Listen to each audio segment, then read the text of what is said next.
So, good morning everyone. We welcome you all for today's edition of Tech Saturday. So, software engineers and how important they are in today's digital landscape, and it's very important to keep learning and upskill ourselves regularly to keep up with the ever-changing IT industry.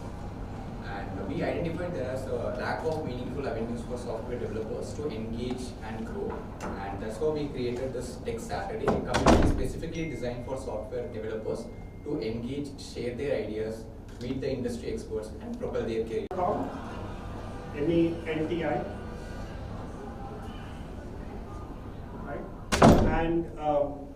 And put in the code up there.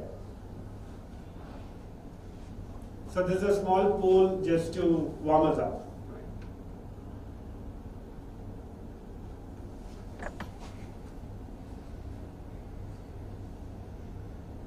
Okay, everybody in there?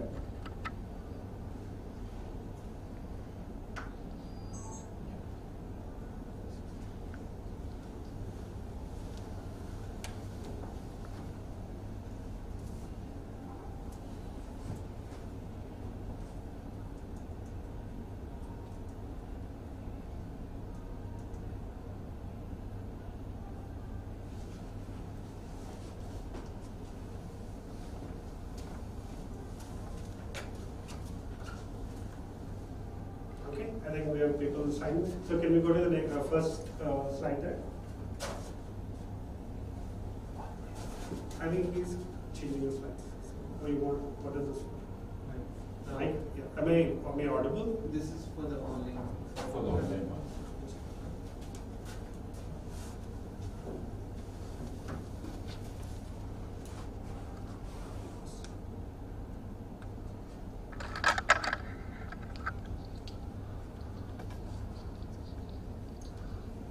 Is that good? Okay. Okay, yeah, please. So first I want to get a feel for what comes to your mind when you think, when you hear the word cyber security.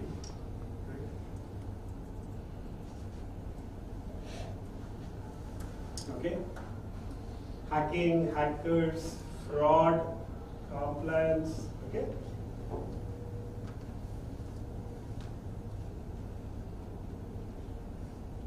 Okay, good. So, cybersecurity unfortunately has come, the perception is it's all about fraud and hacking. Right? It's a bit more than that. We'll talk about that as we progress. Okay, that's good. Saving ourselves from online fraud, I think that's a positive spin to the whole thing. I appreciate that. Data security, that's good. Yeah. So there are a whole bunch of people attacking what is important to us, our data, our processes, our way of working, and we have to protect ourselves against that. We can go to the next quiz. Yeah. This is a fun question. So look at this. So when faced with in case of cyber attack, I don't know how many of you seen this. You know, break glass and pull cables. But in real world, you wouldn't do that. So what would you do if you are actually faced with a cyber attack?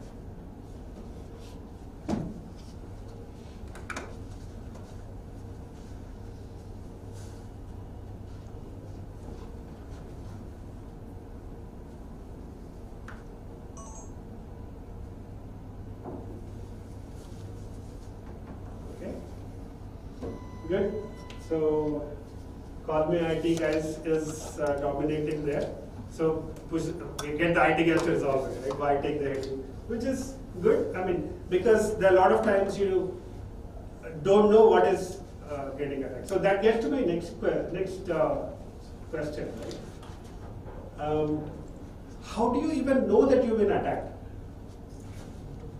What makes you think that you actually had a cyber attack?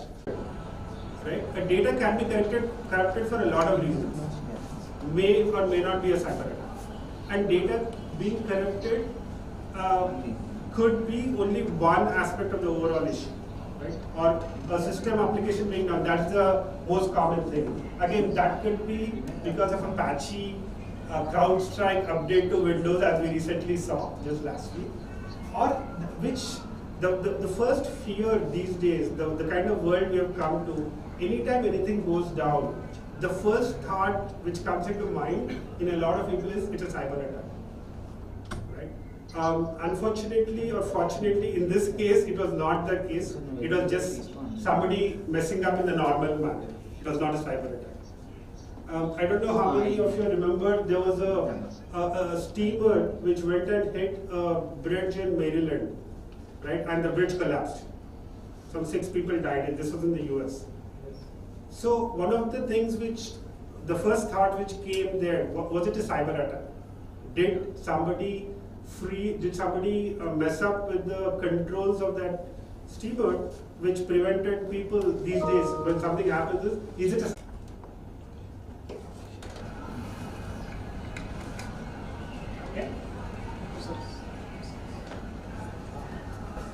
So again, it's a trick question, right? The answer is none of the above, because each of these, while being important, are not sufficient. We can never; these will not give us assurance that we are secure. First thing is, we can never build apps. We can never be 100% sure that the apps we build will not have any vulnerabilities. I might be offending some of the software engineers here by saying that, but I've been a software engineer for a big part of my career. As software engineers, we use a lot of different components in what we build. We use a lot of third-party components, a lot of even the code that we write can and will have bugs which can be exploited. Right? So that building apps with no vulnerabilities, while it's a great thing to think about, practically it's not very viable. The next point, making all access 100% sure. So in today's world, access is from so many different places. Right? You can access your corporate network from your mobiles. You go to office and connect. You have some data on the cloud. So there are things on the cloud. There are things everywhere, right? And people access that data from a lot of different places. So making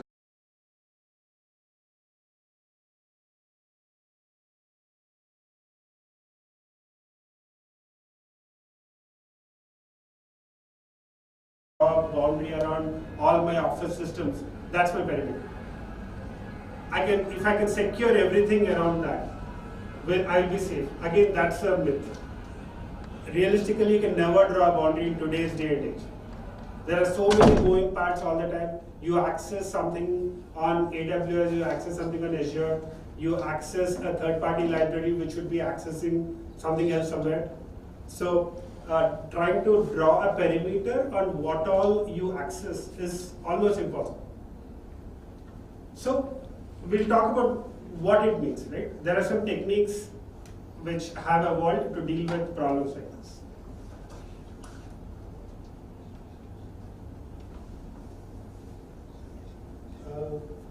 Okay, so this one was more like a word cloud, right? So that's what will come up. Please enter what would you do to be cyber safe? You can enter as many responses as you want. Just it'll throw up a word cloud in terms of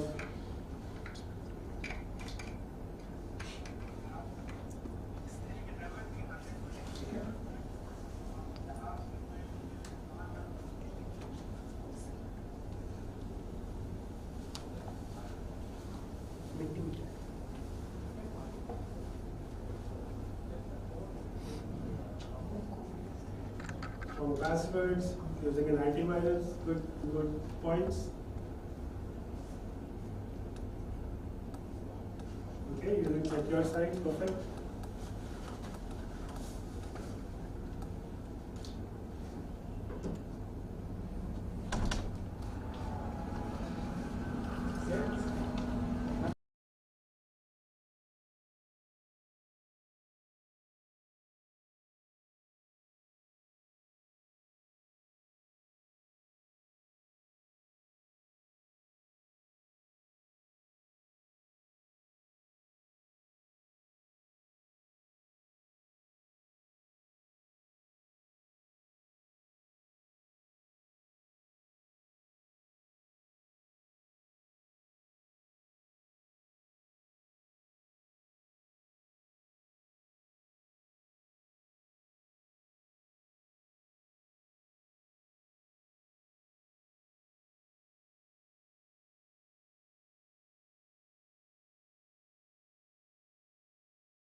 So there are a whole types, a whole range of attacks which are possible. Right? So I'm just putting in a few here. Malware is it's not a type of attack; it's actually the actual exploit. Right? So you have a piece of code which is using a vulnerability in the system to go exploit and do some damage. The damage can be in terms of getting you a blue screen of death, or it could be in terms of stealing some data. A lot of times the attack would be could be in terms of putting a bot in your system, in your mobile or laptop, and sending small amount control center. It could be sending small bytes of data to that. Over a period of time, that data which is collected by the CNC will become significant. So they want to stay under the radar, so they are not increasing your amount of data that is getting transmitted. So those are called APTs, right? I think I have it somewhere. Advanced persistent threats. So these are things which are lying in your system for a long time. You don't even, you have no way to actually realize that something is in your system. Because, I mean, you cannot scan all the file names, right? It could be masquerading as a known file name. You cannot, it won't show any spike in terms of data transfer because they're sending small amounts of data. It will not hurt your normal operations. It's just pushing small amounts of data on a continuous basis. And when the attacker feels he has enough data to actually do an attack, that's when they launch. So how do you deal with something like this? So that's why cybersecurity becomes complex. It's not a simple question of actually, putting an it's not as simple as just putting an antivirus and being happy. Some of these, a lot of these might not be, antivirus might not be able to even capture that. SQL injection. SQL injection is a very, again, rudimentary thing where you have a data field which is not, it's a bad coding practice where you can ingest a SQL query and go and try to access the data. Right? Credential stuffing. So you take a session and you take the session key and then you morph the credentials you have an access as a regular user. Then you have got the admin username. So that you take that session key, the session string, remove your user credentials and put the admin credentials there. If it's not scripted properly, if you don't have the right thing myself, what it means is there are multiple variations of this. You would be talking to a supplier. You have a connection with your customer. Your customer gets a mail purportedly from your account saying that your account has changed and please deposit the next account in next payment in this new account, and that account will be somewhere in, I don't know, Cayman Islands or somewhere. Or in our case, it happened in Algeria. One of Algeria's customers got an account saying that our account has changed and deposit in some France. It's an account in France, and that guy, it was a Nigerian guy who drove that. So they can intercept your email. They can replicate your invoice just the same as your regular invoice, just change the account details and spoof for the customer. If the only interaction is through email, he'll think it's genuine. So that's why your business email gets compromised. If there are no checks in place, your next payment goes to that new account, which obviously you don't have control on. The other variation is employees getting mail from a CEO or somebody saying, I'm stuck somewhere, please pay some money into this account. Right? I need some help. This happened to Goa High Court judge apparently, where it actually, a lot of people got a message from that judge's number saying that I'm in a problem, I can't talk right now. Please put transfer this money to this. And people actually did. You know, when you get it from that number, you'll think it's true. Many of the government officials and scientists, they like to get online honey trap by will that come under social? Yes, absolutely. It comes like very frequently. We hear that news like, do they not know it is? Most of the time, it is more obvious. Like they are trying to extract the information. It relies on the basic human feelings there. Yes, as humans, we are vulnerable. We have what we talked about, that greed, that fear, that all those are exploited by people. So, this is more about how human brain works, right? But there are those vulnerabilities in human beings which are exploited. So some people don't know about this. There's awareness. That's why awareness is such an important thing. A lot of people are not aware that they can be potentially exploited like this. I think IT communities has a lot of awareness, but a lot of people outside IT world don't know about a lot of these things. There was like some FBI person just to boost himself that he works in the Pentagon, just to boost about himself.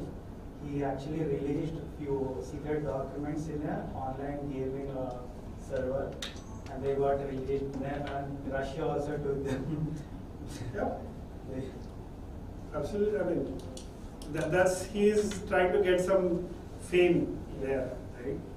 So, I think, and many a times what happens is, even being aware, you can get a little complacent about it. So I remember when COVID happened, I think that lockdown happened, within like 7 days my laptop crashed. So there was no way we could get it repaired, and even the extra laptops we had were in office. So now all the Apple centers were closed. So the natural thing to do was to look out for other service centers who might be offering. And there was this news of, government is allowing essential services to take care of things. We went to, we go to Just Dial, we find actually it's a service center which is referred by someone.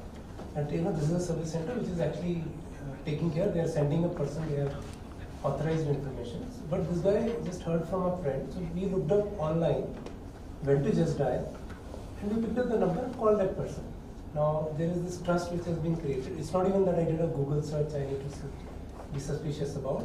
Bytridge has been basically engaging with them for laptop repairs. It's just that we didn't have the number. Luckily, I think he said that you need to pay in advance, and he said 500 rupees is what you will need to pay. And it made sense because the guy has to come if I just back off in the last minute. But what interesting thing he did is, he actually sent, that time the UPI had just started. He actually sent a message which basically was to set up UPI, and luckily I was aware.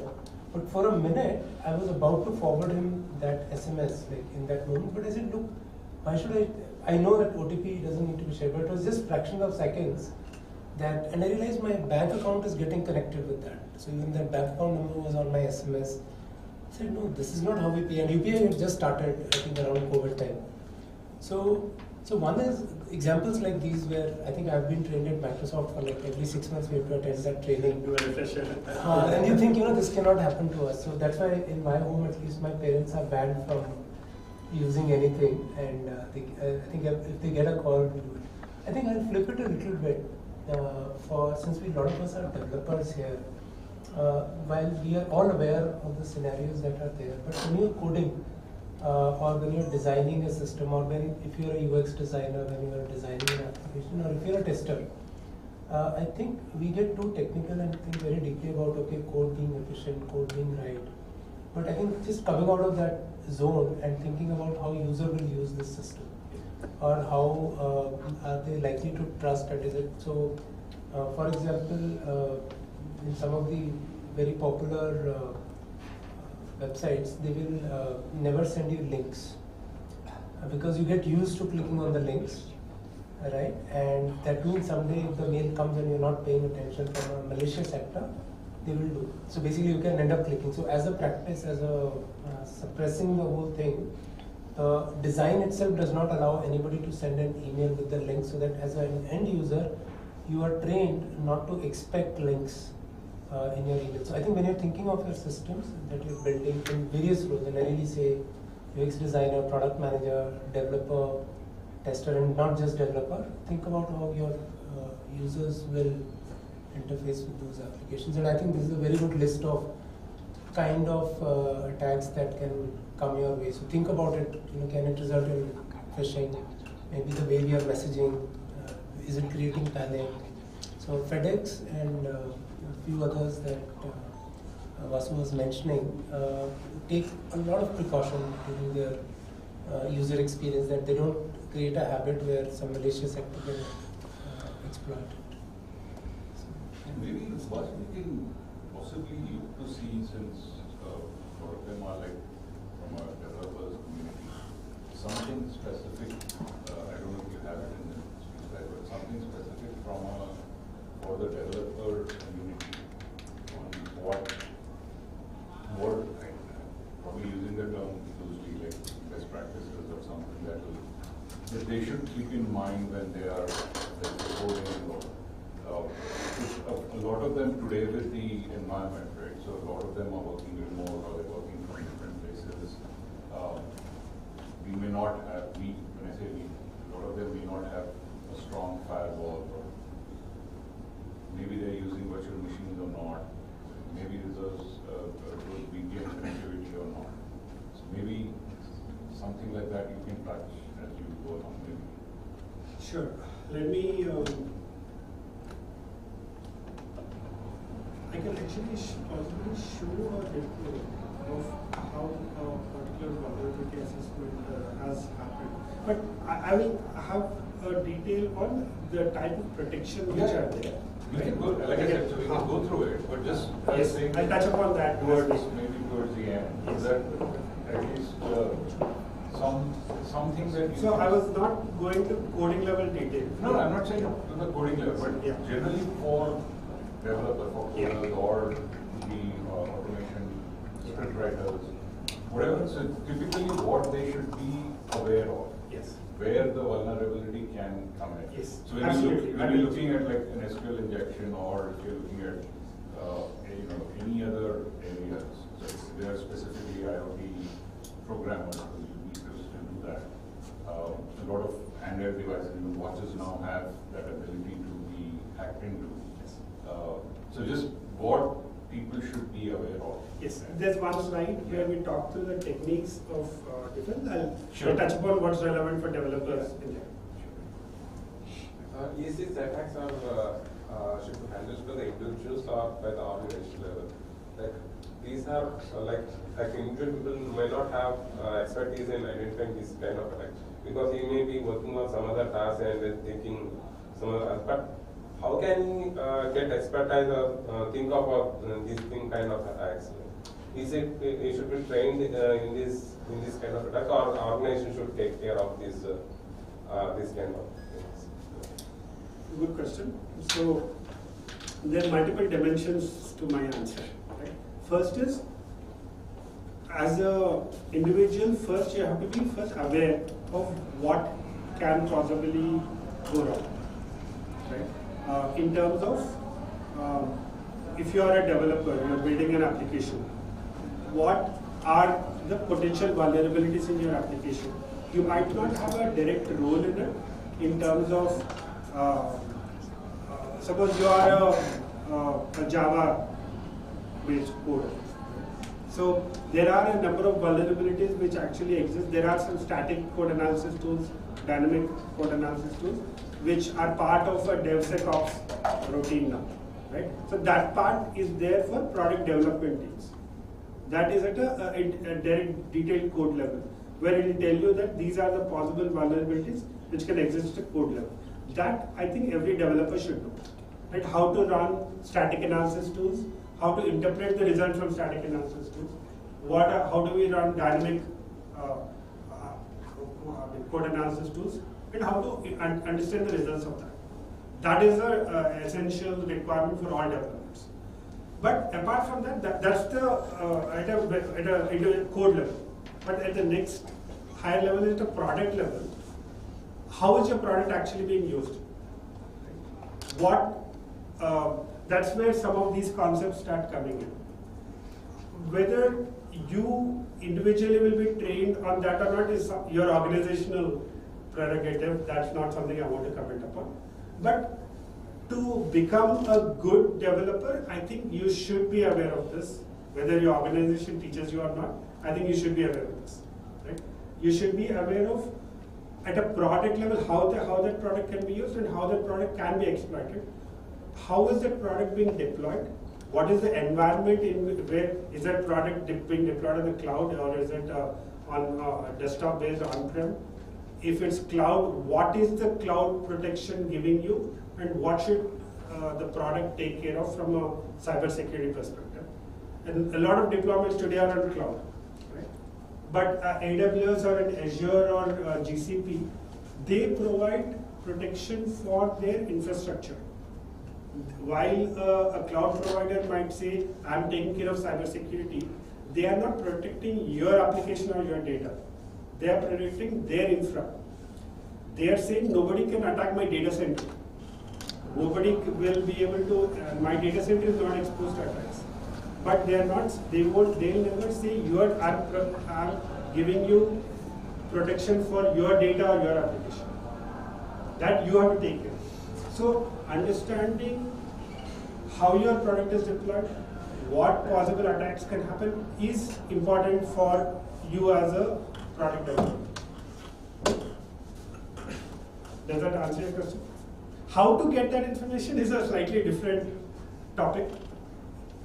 Some of it the organization will provide, but there's a lot of information will have to come through some amount of self-learning. Yeah, and I think it's a two-way street. I think if you ask me, it has to be done by both. Essentially, a well-trained engineer will deliver the value that a company plans to deliver. And similarly, at your personal level, I think the onus cannot be just on the organization, because ultimately it is you who is becoming a professional, and you have a responsibility for that, and you need to be well-rounded. It's like a developer needs to be a good tester, right? So similarly, it is given that you need to be a good person who understands security, who understands scale, who understands performance. So these are not like really described. Just to give you another parallel example, right? You could be a good cricketer, but I think you also have to focus on your fitness and strength and your endurance, right? So that is not given in your job description. But if you're not good at your endurance, or if you're not good at your fitness, you will not be able to deliver the kind of outcome that is expected. So I think it's a responsibility of both, and cannot be looked as organizations saying that, look, I've hired you and it's your problem, or the individual saying that, look, if you've not trained me, it's not my problem. I think it goes hand in hand, and I think it's for both to take care of. Yes, sir. It's not just about the programming. In many of my interviews, many interviewers ask me about SSL attacks, CSRF attacks, and SQL injection attacks. Then I came to know about, okay, these kind of attacks can be possible. So it's not just about the programming and delivering the product. So we have to consider these things and all. So now I'm connecting those dots and all. Absolutely. In today's world, that become, see, there was not this much focus on cybersecurity even 5 years ago. Right? In the last, the number of attacks have increased exponentially in the last few years. COVID was a big trigger for cyber attacks. Working from home, working remotely. So these days, a focus on cybersecurity has become important for every sphere of life. So I'm not surprised that you are being asked those questions in an interview, because you should be aware of these concepts. And I think you should consider those as good organizations to care for these things. That means you are going in a good environment. Okay, let's go to the next one. So here we'll talk about some of the key concepts in cybersecurity, right? So these are something which will probably you can think about as being directly applicable in your role as a developer, product developer, or engineer, right? So again, I'm just scratching the surface. There's a lot of it to it. So there's this, again, you must have, some of you must have heard of this concept called least privilege. When only give as much access to a person as what's required for them to do their job, right? And not more, nothing more. So again, a very simple example. There's this person called Lynn who's in the finance department. What we are saying is, with respect, her role is accounts payable, right? So by default, don't give access to all accounting data to this person just because she's in accounting.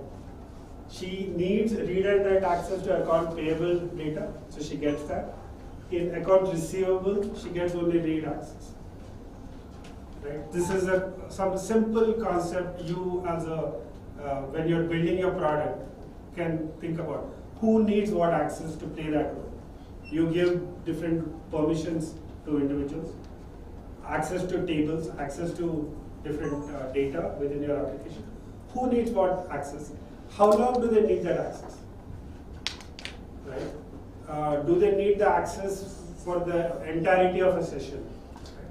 So the least privilege is a concept where you are reducing your attack surface. You are reducing the amount of time somebody can disrupt or steal your data. Right? So this one, any question on this? It's pretty straightforward to understand. Okay. We'll go to the next one. So there are a bunch of security principles which are important. Again, answering your point, Raju. So we need to look at security by design when we're building products. Security cannot be an add-on which you think about after building your entire product. It's not something like you build the whole house, now you want to paint it. So that paint is not cybersecurity. Okay? Right from designing your foundations, you're designing your columns, you're designing the strength of everything. Cybersecurity has to be part of every design decision you take. Right? Some of those principles are talked about here. Right? So, very important thing, minimize the attack surface. What is an attack surface? Attack surface is everything that is exposed from which an attacker can actually come in. So you have a web application. Is your web application open to the whole internet, or can only specific IPs access it, right? Or depending on IP, once somebody logs in, can they access the entire product, entire data in your application, or can they access only parts of the data?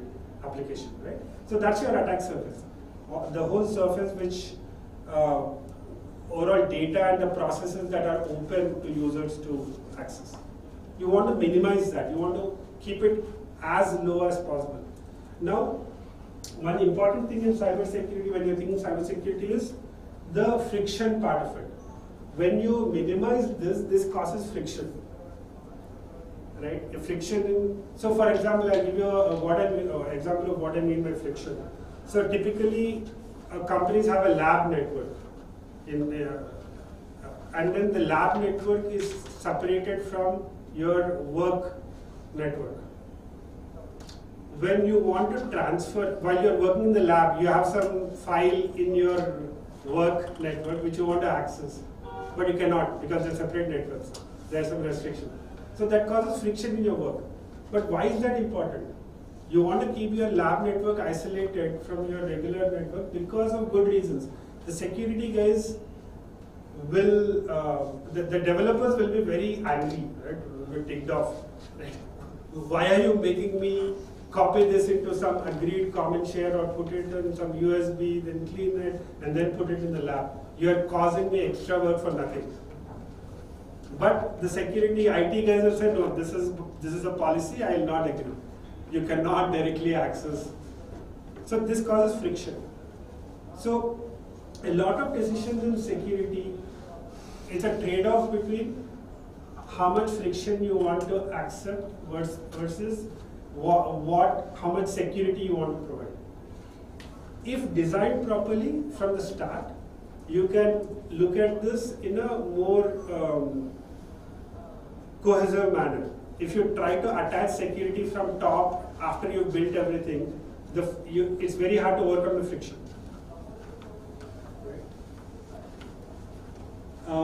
So complete mediation, least privilege we talked about, the least common mechanism, psychological acceptability, separation of duties. All these have specific meanings to it. So separation of duties, who is doing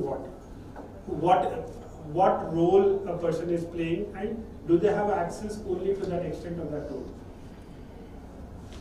Don't trust services, right? You are using a third-party service in your product. What all access are you providing that service for the rest of your system? Are you restricting that service? What level of permission? Is it running the same? Is that service running in the same process as the rest of your application? Are you running it in separate process? Right? As something as simple as that. What level of trust are you allowing a third-party service to run within your product? Defense in depth, we have a next slide, I will talk about that. Failing securely, when a failure happens, how can you fail without without others exploiting that failure? Right, I talked about that overflow problem. When a buffer is created, that typically, then when overflow happens, that can be exploited by attackers. How do you fail securely? Right, that's very important. These are all pure, strong coding practices. Again, I'm not an expert in all this, but if interested, we can get the right people. I can give another example. Like for example, the developers have this habit of printing the exception if there is one, and invariably we put it on the screen so that it's easier for us to see.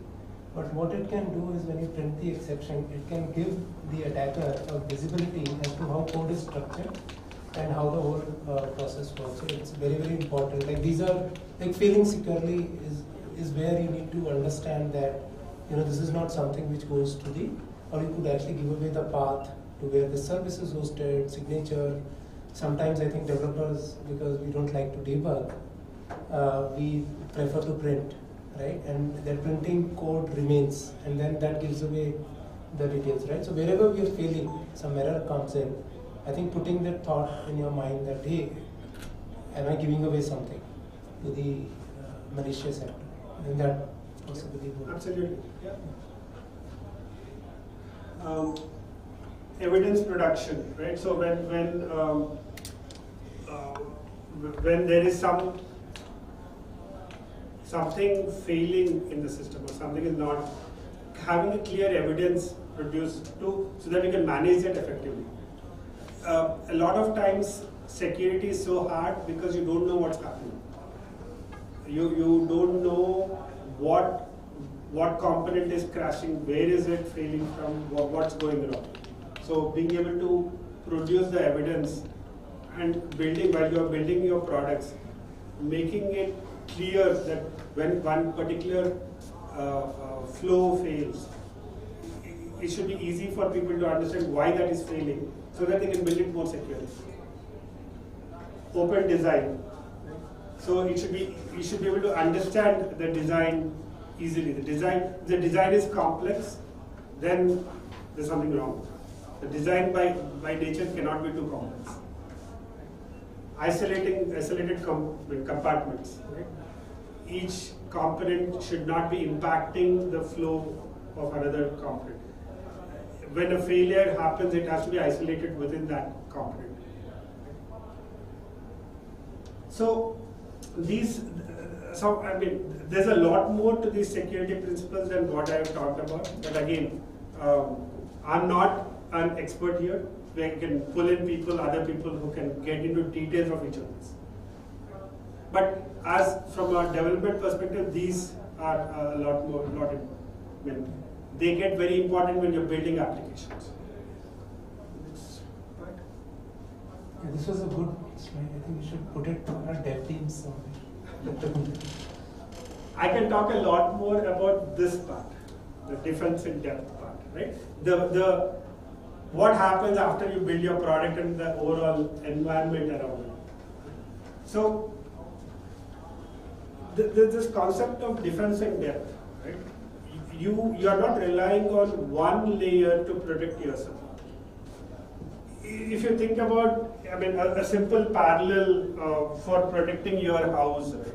You're sleeping in the night, you shut your door, then there is a security guard if you're outside, then there is the police department who's supposed to protect you even there, right? And you have the boundaries of your country so that somebody is not invading you, harming you.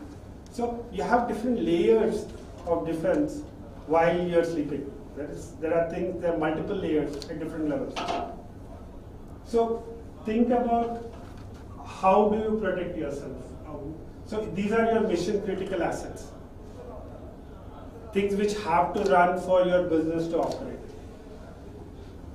There is the first critical thing is your data. Again, I mean, this is the IT world. Your data. To protect your data, there are a bunch of things you do. Your data is at the core of everything. The next, I'll talk about some of these things as we go. Then a layer above is your application, the application security. And above that is your endpoint. You're protecting the endpoints which are actually accessing the applications. Endpoints above that is the network security. Right? And then above that is your perimeter security. There are different technologies, processes, people, awareness, things at each level. So at a data security level, how do you secure your data? You secure your data by having your basic things like multi-factor authentication. Everybody's aware of what a multi-factor authentication is. You are not just using username, password, but at least using another factor. So the different factors are like what you are, what you know, and there's a third one. Where you are could be one factor. So you are not relying on only one factor to authenticate yourself. So username, password is just something, one factor. You're using another factor. It could be your OTP, which is, or it could be your authenticator Microsoft. So that gives you that. Then data classification, right, is a very, very important point in protecting your data. Again, this is important at a developer level. You need to identify, classify your data. What I mean by that is, what is confidential, what can be shared within the organization, what is publicly accessible. Right? There are a very defined set of data classification terminologies. Right? You classify the data as to what can be publicly shared, what has to be confidential, there are some 5 different classifications. Once you classify data according to that, you will know which data can be shared with whom. Your applications and process can be built accordingly to that.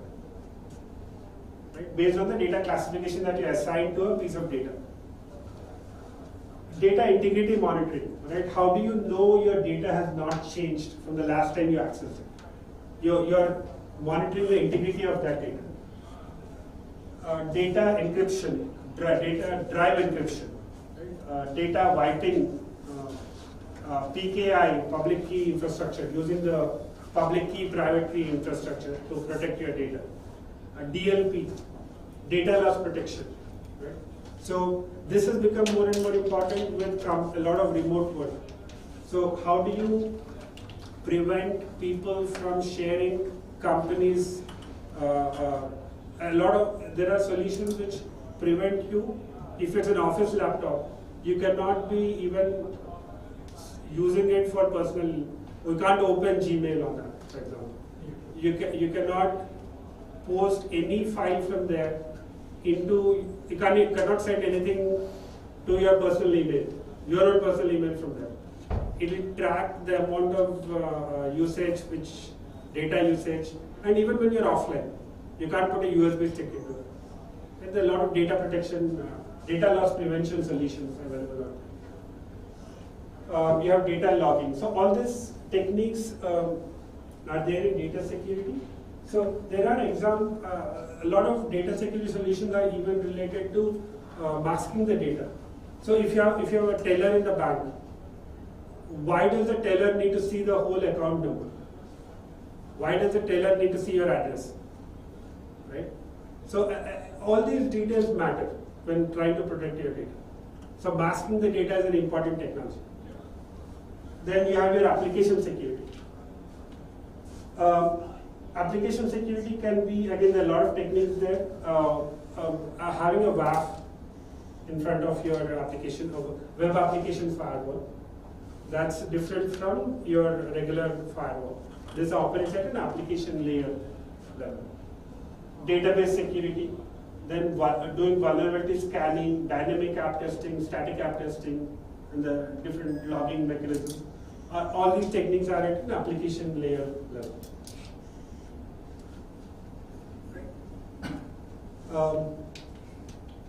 Then comes your endpoint.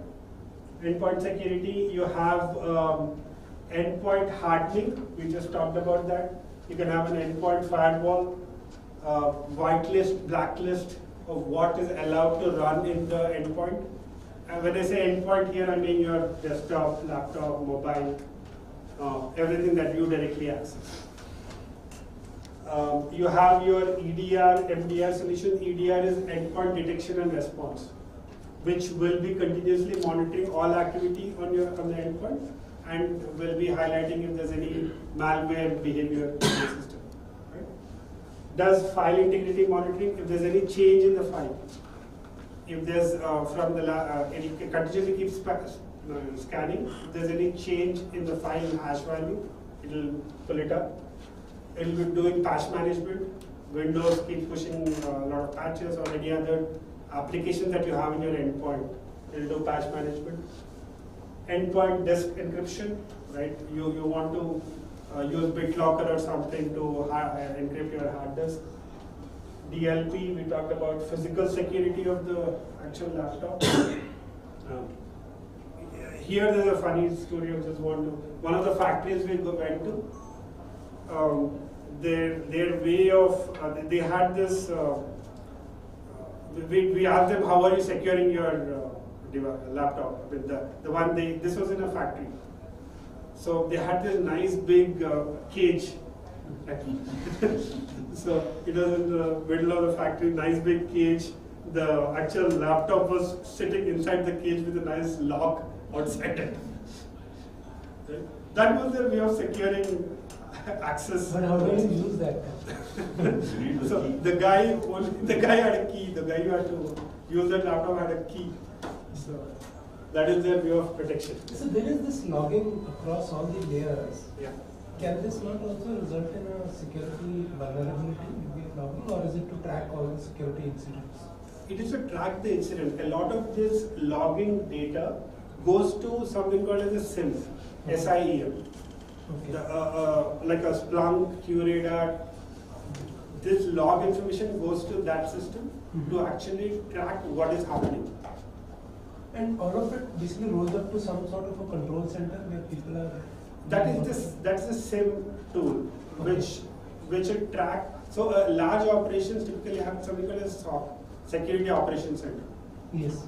Right. So that SOC uses a tool called SIEM, where a lot of these logs go there, and again that uses AI to detect any behavior which is outside the ordinary, which is anomalous, right?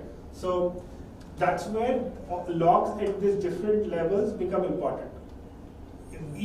One log by itself might not show there's a problem. So, for instance, somebody has logged into your application at 2 a.m. in the night. That by itself might not throw a red flag, but at the same time, it also shows at a network level a high file transfer also happening. That comes from a different log. So the SIM tool will try to connect all the different pieces. There's somebody who's logged in at 2 a.m. There's this huge file transfer which has happened. That's not normal. Only somebody logging at 2 a.m. might not be anomalous. A large file transfer by itself might not be anomalous, but both together at the same time could be something anomalous. That's where the SIM tool takes all this and then identifies that potentially this could be a problem.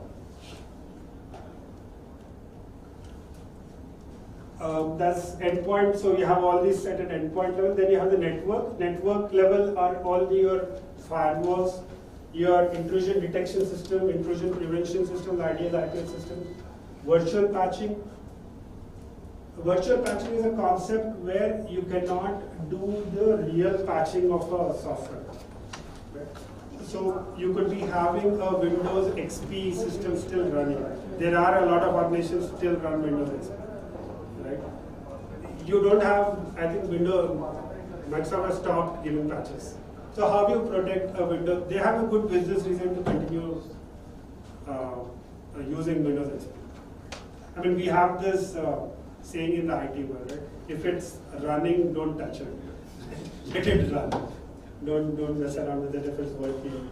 So how do you protect? So you do virtual patching wherein you control the amount of access that system has to rest of the network, what access it can do. So you are actually putting some kind of, you know that these vulnerabilities are there. So you put in a layer where those vulnerabilities cannot be exploited. You cannot fix those vulnerabilities, but you can put in a virtual patch so that those vulnerabilities are not exploitable. Again, that gets very, what that really means, we'll have to get into details.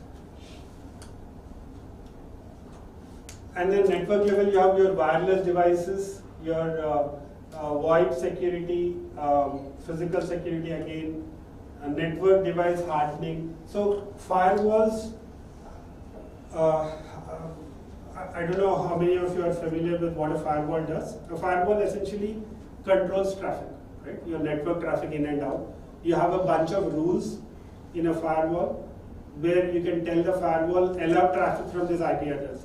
Don't allow traffic from this IP. You can control it to a pretty granular level. You can say that these hours only allow this. You can put in a whole bunch of rules in a firewall to control your traffic essentially. So, and how do you determine what's important? So these firewalls are connected to what is called as threat intelligence. So there are a lot of providers of threat intelligence solutions which will tell you that, okay, these are potential indicators of compromise. We know that attackers are coming in from this IP address.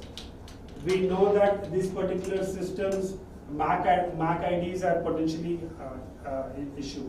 We know that these URLs are potentially suspicious URLs. So a firewall will have all that data and will be continuously checking that any traffic which is coming in doesn't fit in with one of those parameters. And if it does, it will block that traffic. So a firewall is effective as long as it has good threat intelligence data. If it does not have good threat intelligence it's working with, the firewall is not very useful. Because today's day and age, static rules are not useful anymore.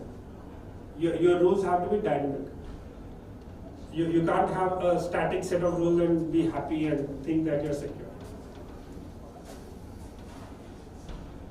Then you have a perimeter which is kind of overlaps a lot with the network level, where you have VPNs, you have DDoS prevention. There are, again, each of these layers have a whole bunch of products in cybersecurity world to protect yourself there.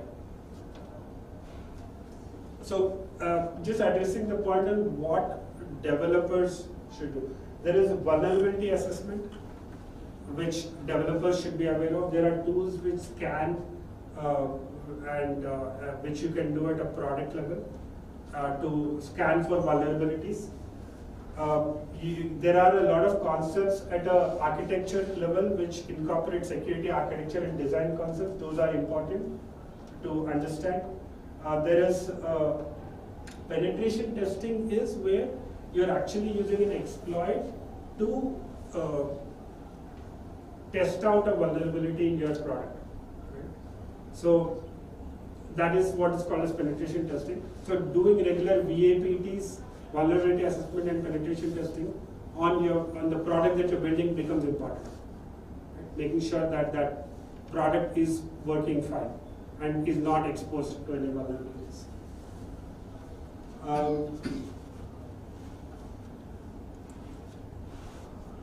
Okay, any thoughts on this? Yeah.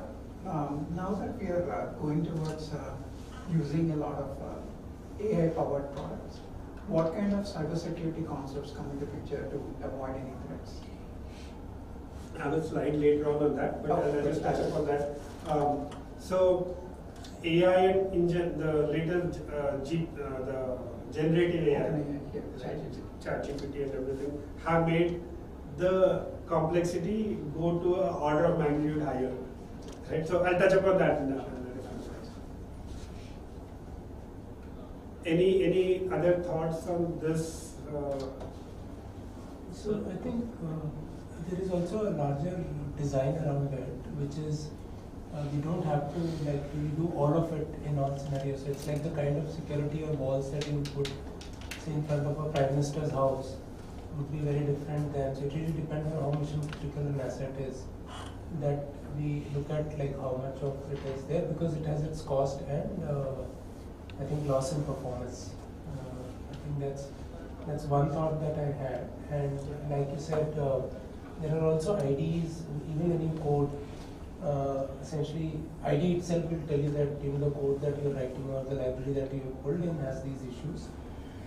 We have DevOps tools like what you were referring to earlier, like SonarQube and few others, which when you are deploying the code or checking in the code, they will actually throw out. So what is important is being aware at an organizational level and at a developer level, and ensuring that you use them regardless of what the security expectations from, say, product or a customer are. I think that's my suggestion. When you understand all of it, I think those things. So be aware of tools and the warnings that come along with your IDs and CI/CDs and stuff like that. Yeah. I think this is also pretty good. Absolutely. So there are more than 100 products available in the security space. And no company, even the largest ones, won't put everything. And even if they put everything, doesn't mean they're fully secure. Yeah. So absolutely understanding what is important for you becomes very critical. What is your process? What is your data? What do you need to? Every situation is unique in that sense. What your environment is plays a very big role in determining how you should protect yourself, which is common sense. I mean, what your environment is, understanding that is very, very crucial. Okay. You had any point? Yes, sir. I mean, we have companies like that provides the security auditing. So yeah, I hear some long back. So you just develop the product, don't bother about the securities and all. There are companies who will provide solutions that they will do auditing and all. They will tell you how much vulnerable you are. So that is also one point which I heard about. So not considering the initial days about security and all. That's like saying I will not worry about my health. Later, when I have a problem, I'll go to a doctor. right? So that is okay if the product has been built a while ago. Today's day, that's not the right way of thinking about it. So while there are companies which we do audits, I mean, as Pragya, we do audits, we tell what gaps are there, but that is not a replacement for a product developer thinking about security itself.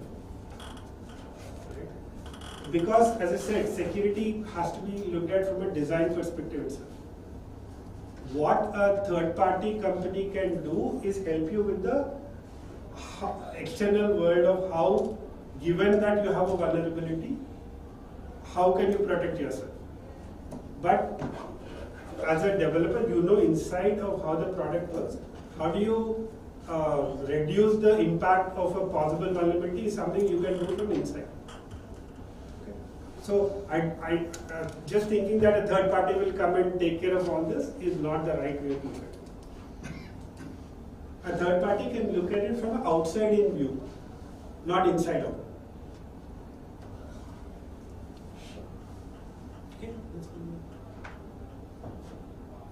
And the other big concept in security is zero trust. Anyone's heard of this word called zero trust? It's a very big security principle. Essentially, zero trust is like don't trust anybody, right? Anytime you are actually providing access, you verify every access item. This is again an important concept to think from a developer perspective. A particular user is accessing your application through a session. That person has accessed it now. 5 minutes later, can that user access your application with the same session? Or would that user have to re-authenticate himself? He has accessed, the user has accessed they have authenticated themselves, they've come in, they have accessed this system. Would they have to authenticate themselves again to access a different system? Right? So zero trust principle is, a trust is very tokenized. A trust is, you allow a person to access your system given a particular set of criteria and only for a particular resource. Just because the user has come into your system doesn't mean you provide access to everything. And the user has come in, the user has come in now, doesn't mean the user still has access 5 minutes later. There's a time dependency, there's a location dependency. So you look at a trust from a lot of parameters, not just username, password. You look at the location, what is the device they are accessing from. You must be getting mails on your Gmail, right? Suddenly if you access it, you go to somewhere different location, you get a warning on your Gmail saying that we noticed the login attempt from a different location, is it still you? And that's what's happening here. So you build in concepts of trust which are very, very specific in nature. Time, location, device, and then which parts of the application you are providing the access to. So look at access as a very, very atomic thing. You don't give trust out to everybody. So we have entered this building. So a zero trust would mean that people who have come to access this session can only walk in from the main door into this conference room. They can't go to any other conference room. They can't go to the next floor. But right now, when you get into this building, you can go anywhere in this building, even though you've come for this session. So think of it like that. Any thoughts on this? So zero trust is a principle which has caught a lot of acceptance. So when you are building applications, when you are doing anything, please read up on zero trust. This is a pretty important principle to know. An example of you failing to enter the correct password for 3 times and your access to website getting blocked for a day is actually the third example of block access. Right, so that's also an extension of zero trust. Right? So, that's to some extent that also is for like preventing a brute force attack.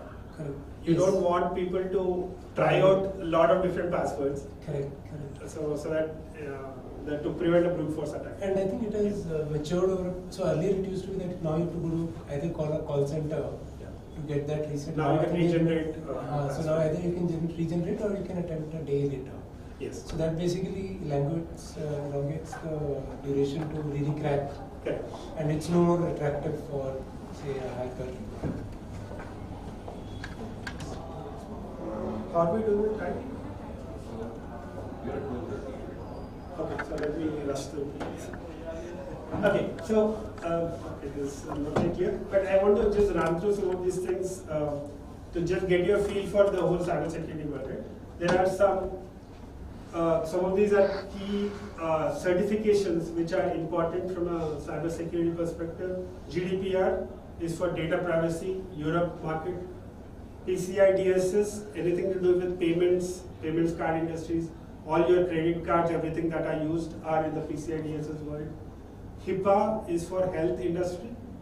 So if you are in the US, you are in the health sector, you have to follow the HIPAA guidelines. CCPA is California data privacy law. ISO 27001 and a lot of ISO, different ISO regulations. Again, some of these will become important when you are building products. You have to understand these standards. A lot of times the products you build have to adhere to these standards. Then NIST, CISF. NIST is the National Institute of Standards, Science and Technology, US standard body. This is important. ELISA is for the Middle East. This one is not very clear. Sarbanes-Oxley, there's a SOX compliance. There's a financial compliance. So all these standards become important for all the products you build. They drive a lot of cybersecurity compliance work. So in cybersecurity world, compliance has become so important as a measure because it's very hard to actually check whether somebody has done enough to be secure or not. So that's why a compliance, a standard has come in. So if somebody is certified to a particular standard, we at least know that they have done so many different things to be secure. But just because you're compliant doesn't mean you're secure. And it's a necessary but not sufficient condition in that sense. So some of the best practices, we talked about some of these as we pass through discuss, right? So making sure you have your data backups, strong passwords, your patch software, your endpoint is secure, multi-factor authentication, managing your third-party risks, and more. I think the most important thing is the people aspect of it. Security. Never imagine that you can be secure by just putting a lot of technology in there. Security is not about throwing in a lot of money and buying a lot of controls. You can have the most all the controls that money can buy and still be not secure if the people using it are not trained properly, are not aware of what can go. So people are the most critical dimension as far as cybersecurity is concerned.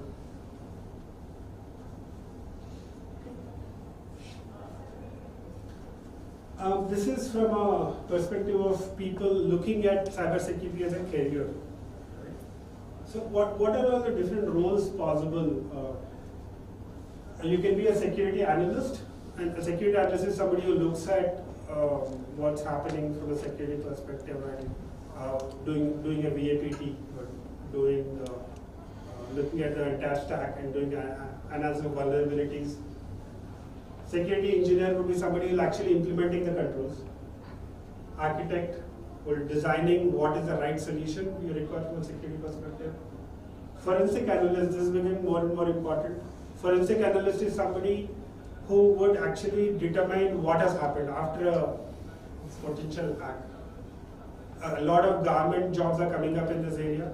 So we have the police departments hiring a lot of forensic analysts, and we have people looking at mobiles, looking at hard disks, which are retrieved from criminal sites and doing a forensic analysis there. Incident responder is somebody who would, when actual cyber incident happens, a cyber incident is where you still don't know if it's an attack, but something has happened, you need to respond. So what are the different steps to do? There's a high pressure, high intensity job. A lot of cyber attacks happen on a Friday, right? Because people are off Saturday, Sunday. So they don't want detection to happen. They want, So this is a job for people who want to work on Friday evenings and the weekends, right? Then you have SOC analysts, L1, L2, L3 levels. So L1 would be people who are actually looking at the SIM tools real time, looking at the events which keep coming in, and then looking at something anomalous, and then actually escalating it to an L2, who would help in triaging it, and L3 would, that's a seniority level, right? L3 would actually fix the problem. Cloud security has become very, very, very, very, very important. Right? A lot of things are on the cloud today. Cloud security, again, I didn't touch upon it in too much detail, but that's, again, I'll need a lot of time for that. IAM is identity and access management. This is, again, a huge area. That's implementation of IAM solutions takes up to a year in a big organization. CISO, this is a guy who's like you catch when things go wrong. Chief Information Security Operator. So the guy, the CEO yells at, right, when a cyber attack happens. So who's responsible for driving the entire strategy, operations from a security perspective. Then you have a governance kind of roles, a risk analyst. So if you look at all this whole possible cyber attacks, how do you determine, when you're a big company, how do you determine how much to invest in protecting yourself, right? So you look at what are the possible impacts which can happen if you actually have a cyber attack, and how much you should invest to actually protect it. For example, if you have a hut which costs you 50,000 rupees, you won't put a 2 lakh worth lock to it, right? So a risk analyst is somebody who will help you with that. Data protection officer is another big role which has come in with the DPDP Act, which has now become an act. This you'll see a lot of companies which will have a role called data protection officer. This role will classify all your data, will determine who will access what data, how the data is managed, the life cycle of the data. Then you have the ISO lead auditor, somebody who will help you get to an ISO 27002 certification.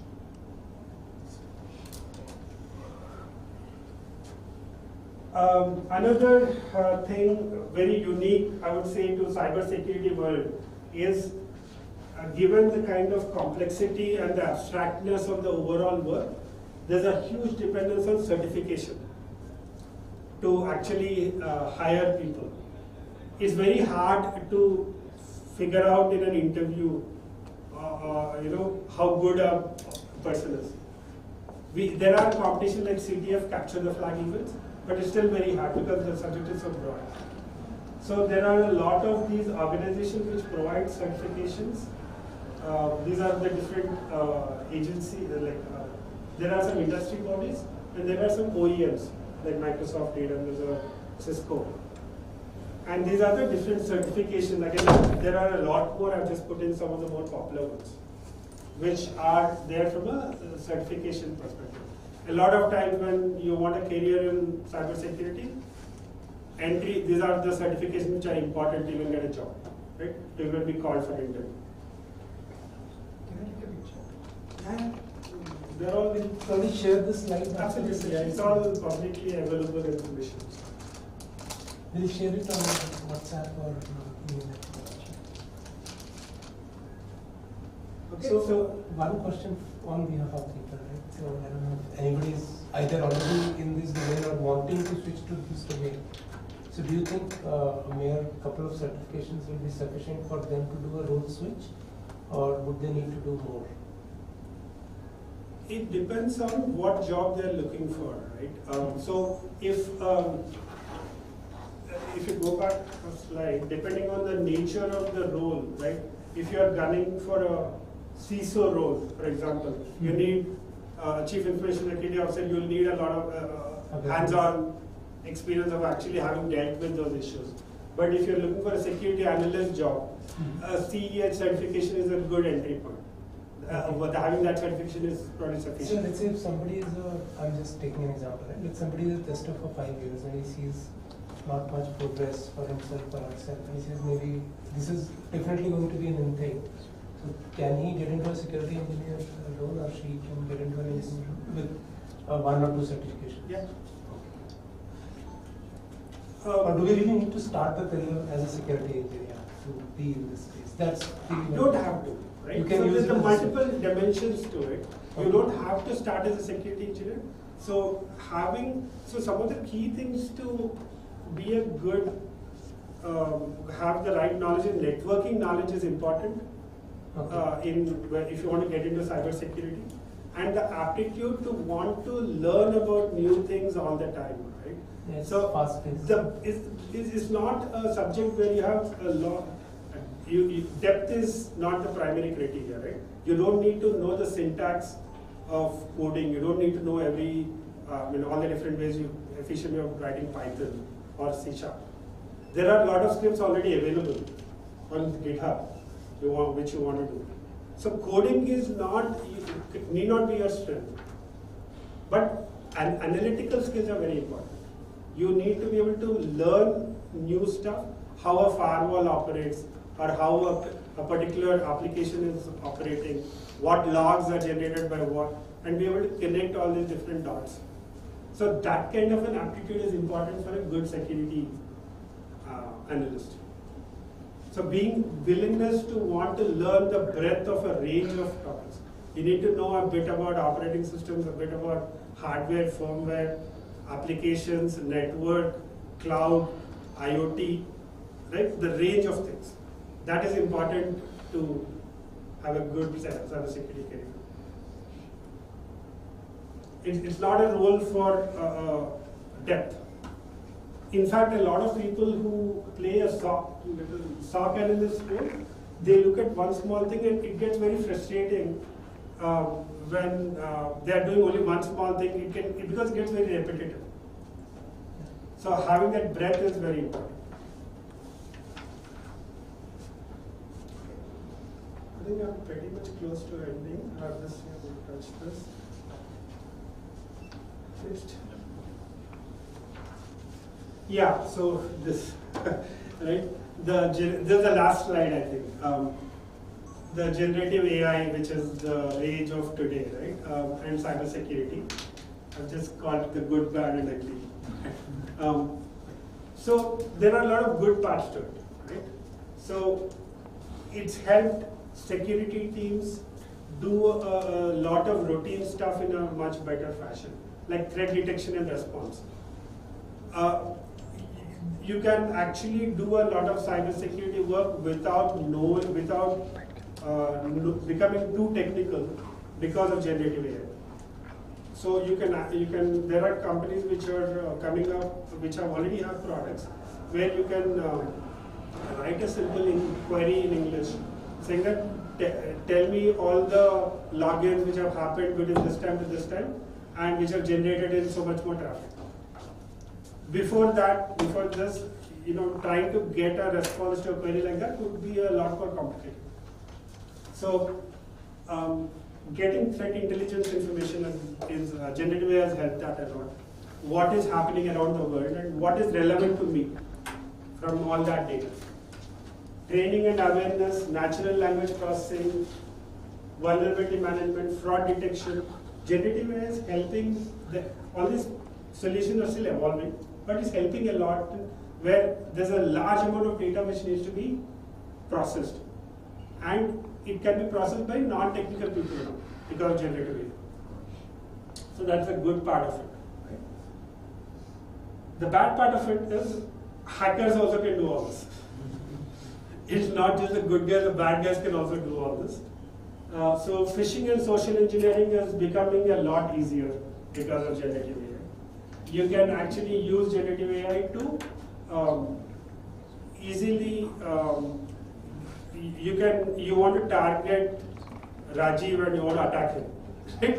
I can use generative AI to get all his information easily, which would have taken a lot more time earlier, to compile, get all his personal data, and do a phishing attack, right? Or a social engineering attack. Malware and exploit development. You actually can use generative AI. You can give it some vulnerability and ask it to write a Python code to actually exploit that vulnerability. So hackers don't even need to know programming anymore. That's the real scary bit. Right? You can say, I have that exploit in Windows 10. Give me a piece of code which will go exploit. Privacy concerns are increasing more and more with generative AI. People, again, there are a lot of cases where people are putting in, company private data, putting it in ChatGPT. And once you put it in ChatGPT, it's not private anymore. Right? So a lot of companies are actually banning ChatGPT in the office environments now because of this concern. And what's worse is, the ugly part of it is the AI-driven attacks themselves. You don't need, we are getting to a point where you don't need a human being to initiate an attack. You can have an AI-driven system which will do this to get the credentials. You can have AI drive that whole thing to get, so this AI is driving the attacks. So imagine how much more effective hackers become when AI is doing it. Then the APTs, the advanced persistent threats, are becoming more and more. So imagine an AI which will detect that your malware check is happening and be silent at that time. Right? So AI can enable that kind of behavior in the malware. The attacker's sophistication is increasing because of this. Right? You can have a very complex attack which is very hard to differentiate from a genuine transaction.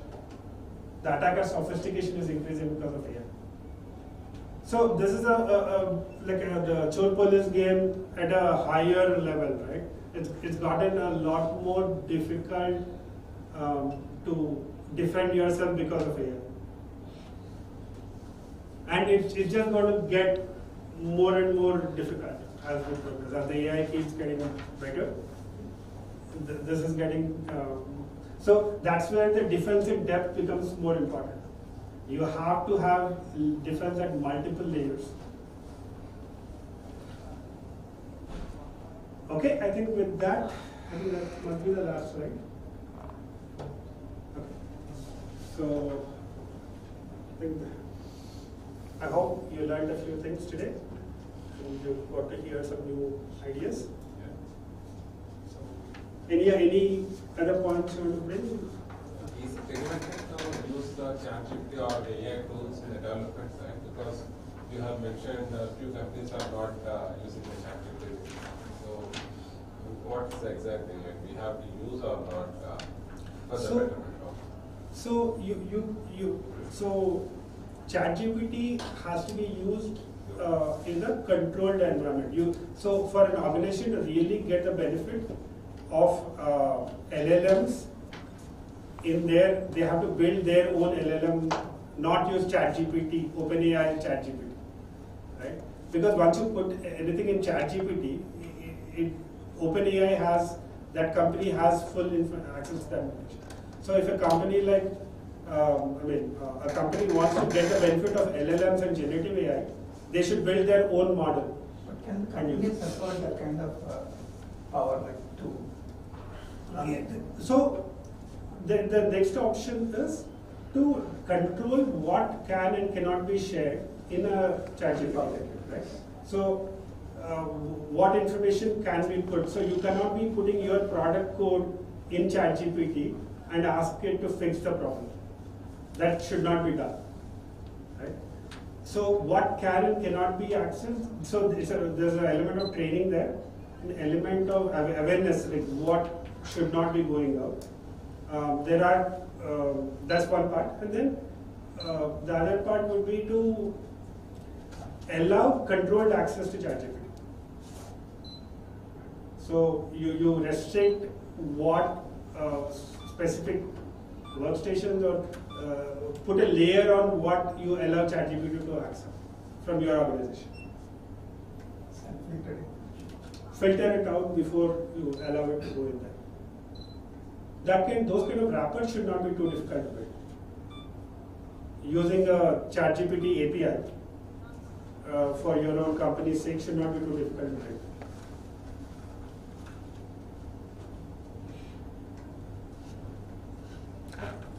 I would love to know more about Pragya. I mean, you said you would. Yes. Okay. Yeah. So we as a company, we provide a lot of services around vulnerability assessment and penetration testing. We provide cloud security posture management solutions, CSPM. We provide solutions around, actually we implement controls for companies, like implementing firewall, implementing DLP solution. We do a lot of audits, right? So we have done audit for Bangalore Metro, we have done audit for ACC and Abuja Siemens. We have done audits for companies in the US, where we actually look at their what their organization is currently, and then we tell them that these are the gaps. So we've done an audit recently for UK, like Lincolnshire City Council. We looked at their entire processes which are there and entire infra, and come out with a gap analysis of where they are and where they should be. Right? And then we focus a lot on the industrial cybersecurity part of it. So that's one aspect of what we do. Second aspect is compliance. We provide, we help companies achieve ISO 27001 certification. We help companies get SOC 2 certification, GDPR. Okay. So while they are on that journey, we get their readiness done, and then we work with auditors to get the certification. That's what we do. Cybersecurity is very vast.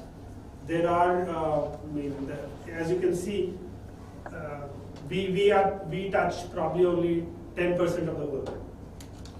It is a very vast space. And just like hospital, it's gonna remain relevant forever. Yes. So unlike the programming languages or things that we learn, I mean, this is evergreen. There is not going to be a dearth of work in cybersecurity. Yes. For sure. Yeah. It's the challenge is keeping up to pace with all the changes which are happening continuously. Keeping up to pace with what's happening out there in the world. That is the important bit in science.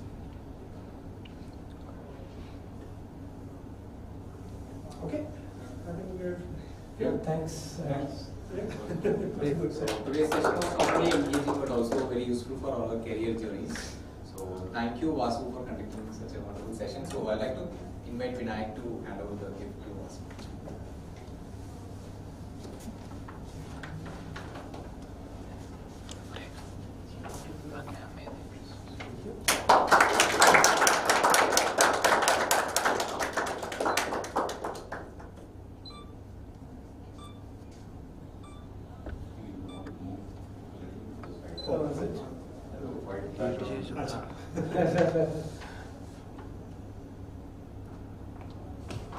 The techies could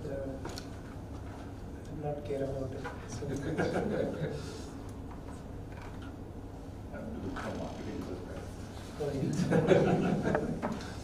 Unless you wanted us to post it on our Insta handles. Sorry, it was a bit late. this needs Thank you to be everyone, a- and your feedback form is placed over here, so please do provide us. Yes, we ordered pizzas for you also, please do join us for lunch. Thank you so We'll much. start pretty early. What time do you start your meeting? Usually five-ish, five. You can leave it there first. Yeah, so that's, I go with the.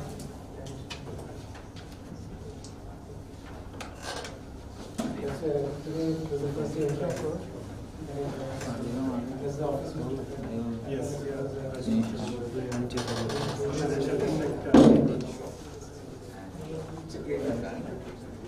It's just very beginning. It's not bad. You can check the lightings and let us know. Yeah, I think. Outside. Probably seen each other. Very well, sir. Even the he's profound professor. Okay.